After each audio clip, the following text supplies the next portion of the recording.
आज बड़ी बड़ी शुभकामनाएं देता हूँ यहाँ के जो लोकल निवासी हैं और इनके साथ में हमारे बड़े भाई डीडीसी चेयरमैन कर्नल मान सिंह जी, हमारी सरपंच जहांगीर पोली जी और जितनी हमारी माता शक्ति हमारी पार्टी के कार्यकर्ता हमारे दिग्विजय जमवाल जी, मंजूर जी, सारे जो यहाँ आए हैं। आज ये 63 लाख की लागत से 4.5 किलोमीटर अप्रॉक्सीमेटली जो लूप का काम आज यहाँ उद्घाटन हुआ है। तो मेरे को लगता है कि बहुत ही कई हर्षों बाद ये आज यहाँ लूप डल रही है, कभी पहले डली नहीं है। तो यही जो हमारी भारतीय जनता पार्टी का जो मेन मकसद है कि लोगों तक किस प्रकार से बेसिक सुविधा तक पहुँचाई जाए, उसके लिए भरपूर प्रयास हमारे चेयरमैन साहब हम सब मिलजुल के कर रहे हैं। और मैं बड़ा धन्यवाद करता हूँ डिपार्टमेंट का भी और हमारे डॉक्टर जितेंद्र सिंह जी का, हमारे एलजी साहब का, कि जिन्होंने ये पैसे सैंक्शन हुए हैं और ये पूरा काम 4.5 किलोमीटर का शुरू हुआ है। अमीर साहब, और भी सड़कें हैं, बसोली हॉस्पिटल की सड़कें हैं और भी लोकल सड़कें हैं हमारी, वो भी काफ़ी बदहाल स्थिति में है। कब तक उनकी दशा सुधर सकती है? जो जीरो मोड़ से लेके जो बसोली वाला है रामलीला ग्राउंड तक, वो भी विद इन डे में ही, इसके बाद में वो भी साथ ही शुरू हो जाएगी। तो वहाँ भी जो लोग का काम शुरू हो जाएगा। एक लोगों की डिमांड है कि बसोली महानपुर जो सड़क है उसकी दोहरीकरण की, तो उसका काम कब तक शुरू होगा? उसके लिए भी हमने कर रहे हैं, उसकी बात करेंगे। स्कूलों में शिक्षकों की कमी है, ये एक मसला पिछले 2-3 साल से रहा है और ये समस्या बड़ी हद तक जो है सॉल्व हो गई है। हमने पिछले दिनों एक राशनलाइजेशन का मुद्दा पूरे ज़िले के अंदर राशनलाइजेशन किया था। तो आज स्थिति जैसे 2 साल पहले थी वैसे नहीं है, लेकिन हकीकत यह है कि नए टीचर जो हैं वो रिक्रूट नहीं हो रहे हैं। तो ये गवर्नमेंट को फैसला लेना है। मेरे ख्याल पिछले दिनों मैंने जब एजुकेशन सेक्रेटरी से बात करी थी, उनके श्रीनगर गया था मैं, तो कह रहे थे कि हमने एक मनसूबा बना रखा है इसका प्लान, और गवर्नमेंट जब भी डिसीजन लेगी नए टीचरों की भी भर्ती शुरू हो जाएगी। और तब तक जो हमारे पास एग्जिस्टिंग रिसोर्सेज हैं, जो टीचर हैं, उन्हीं से जो है उनको रैशनलाइज करके, उनको अटैचमेंटें करके इसी तरह से काम चल रहा है। और इतनी अलार्मिंग नहीं है सिचुएशन। अभी फिर जो टीचरों की, जैसे ये एकेडमिक सेशन पूरा हो जाएगा उसके बाद फिर से टीचरों को यहाँ पर कम है ज़्यादा हैं, फिर से एक बार रैशनलाइज किया जाएगा, उनसे ट्रांसफ़र करी जाएगी। ऐसी बात मेरी डायरेक्टर एजुकेशन से हुई है। कुछ हमारे जो टीचर हैं जो मास्टर ग्रेड में गए हैं, उनकी भी बड़े पैमाने पर लिस्ट अप्रूव हो गई है, लेकिन ट्रांसफ़र है नहीं के लिए वो एकेडमिक सेशन का वेट कर रहे हैं, उससे बात करें। हम स्टेडियम का काम भी जो है वो बड़ी धीमी गति से चल रहा है, ज़रूरत है समय स्टेडियम की। स्टेडियम के लिए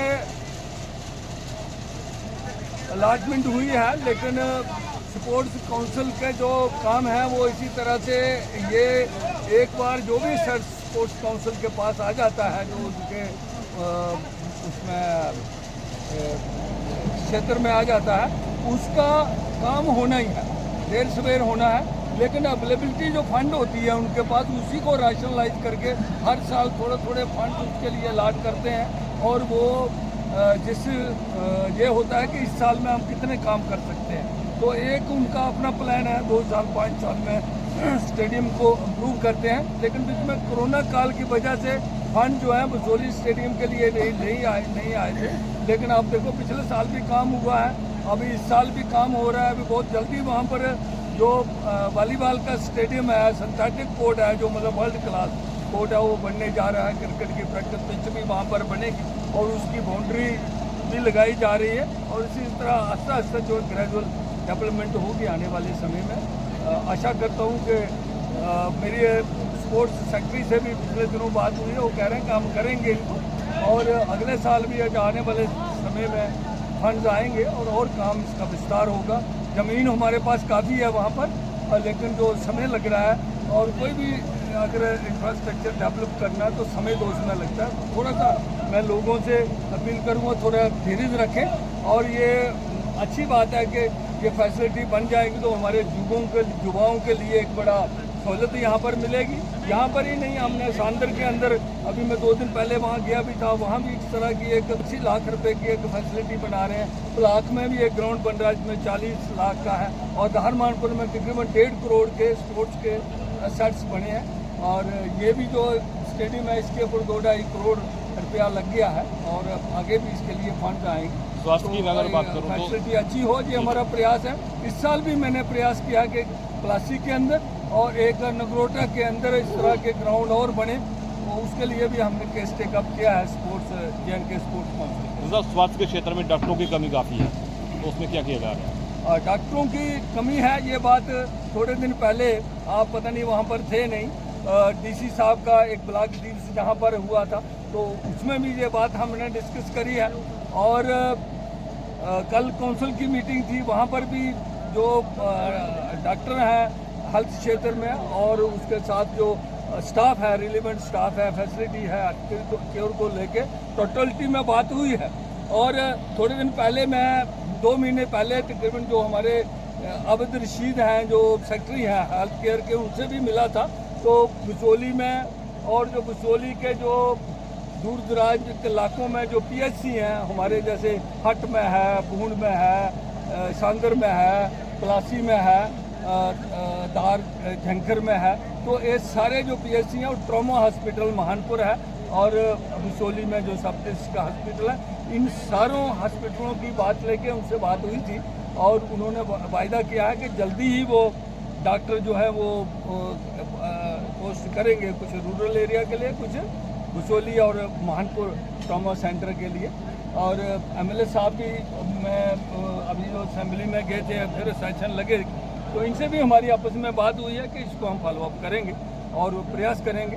लेकिन एक दिक्कत ये आती है डॉक्टरों को लेके कि कोई भी डॉक्टर जो ऐसा एक कल्चर बन गया है जम्मू कश्मीर के अंदर के दूर दराज के इलाकों में आना नहीं चाहते, वो अगर आता है तो यहाँ पर प्रॉपरली ड्यूटी नहीं अटेंड करते हैं। और अगर यहाँ पर ऐसा है कि ज्वाइनिंग नहीं करते हैं, और ऐसा भी एग्जाम्पल पिछले दिनों आई है कि डॉक्टर नौकरी छोड़ के चले गए हैं।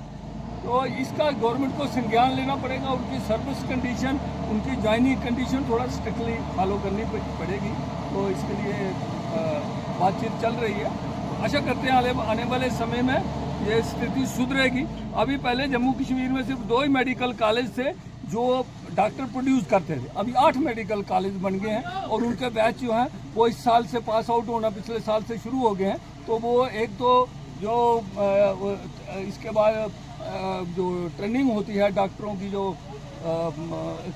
अटैचमेंट पीरियड होता है हेल्थ केयर सेंटरों के साथ, उससे के जरिए भी डॉक्टर आएंगे और जो नए डॉक्टर रिक्रूट करेंगे तो या कंट्रेक्चुअल बेसिस पर हो, जो परमानेंट हो, वो डॉक्टर भी पोस्ट होंगे, तो उससे स्थिति बेहतर हो।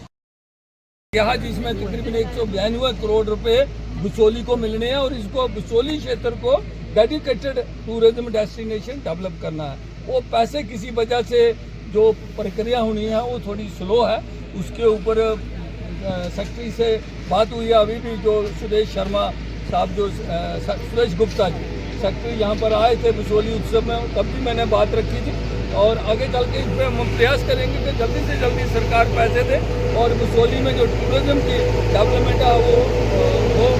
और ये टूरिज्म की डेवलपमेंट के साथ साथ हमारे रोजगार भी जुड़े, क्योंकि यहाँ पर पहाड़ी क्षेत्र है तो अभी इंडस्ट्री डेवलप नहीं हो पाई है। आने वाले समय में उम्मीद करते हैं कि जो 4 लेन यहाँ हाईवे प्रपोज्ड है, जो भारतमाला के तहत PMDP द्वारा जो बनना है, उसमें आशा करते हैं कि आने वाले समय में जब वो हाईवे बनेगा तो जिस तरह से आज कठुआ और जम्मू के बीच में इंडस्ट्रियल बेल्ट बने हैं, चाहे वो बड़ी ब्राह्मणा हो, सांबा हो, कठुआ हो, घाटी हो, तो इसी तरह से यहाँ भी इंडस्ट्रियल बेल्ट जो है बनेंगे और टूरिज्म जो है पहाड़ी क्षेत्र में वो एक एम्प्लॉयमेंट को लेके एक बड़ा रिलीफ हो सकती है। और हमारा प्रयास है, हम सबका प्रयास है रहे हैं पिछले सालों में, जो रोड इंफ्रास्ट्रक्चर है उसके ऊपर बल दिया गया है। बे साइड एम्यूनिटीज़ हमने डेवलप करी हैं। आप देखो रोडों के किनारे बहुत सारे जो व्यू पॉइंट हैं वो भी हमने बनाए हैं और इसमें आने वाले समय में और गति आएगी और उम्मीद करते हैं कि ये बहुत ही हमारा सुंदर क्षेत्र है। यहाँ वाटर बॉडी है, यहाँ नेचुरल व्यू पॉइंट है, यहाँ पर एक वाटर स्पोर्ट्स का और एडवेंचर स्पोर्ट्स का अच्छी पोटेंशियल है इस इलाके के अंदर। तो इसमें बढ़ोतरी होगी और इसमें युवाओं को, इसमें हमारे जो नौजवान हैं उनको जाना। नव वर्ष आ रहा है, क्या कोई तैयारियां हैं इस वर्ष टूरिज्म को बढ़ावा देने के? नव वर्ष में हर साल ऐसे प्रयास किया जाता है और टूरिज्म भी मदद करता है कि पुर्तू में कैंप वगैरह लगते हैं, कैंप फायर वगैरह के व्यवस्था होती है। तो अभी इसमें 1 महीना है, हम बात करेंगे और कुछ न कुछ व्यवस्था जरूर करेंगे नौजवानों के लिए कि इसमें इस तरह की कोई व्यवस्था हो जिसमें कलेक्टिवली जो है कैंप फायर वगैरह यहाँ पर किया जाए और जिसमें लोकल लोगों को भी फायदा हो और जो लोग बाहर से आना चाहें उनके लिए भी यहाँ फैसिलिटी प्रदान हो। थैंक यू ऊपर रास्ता हुआ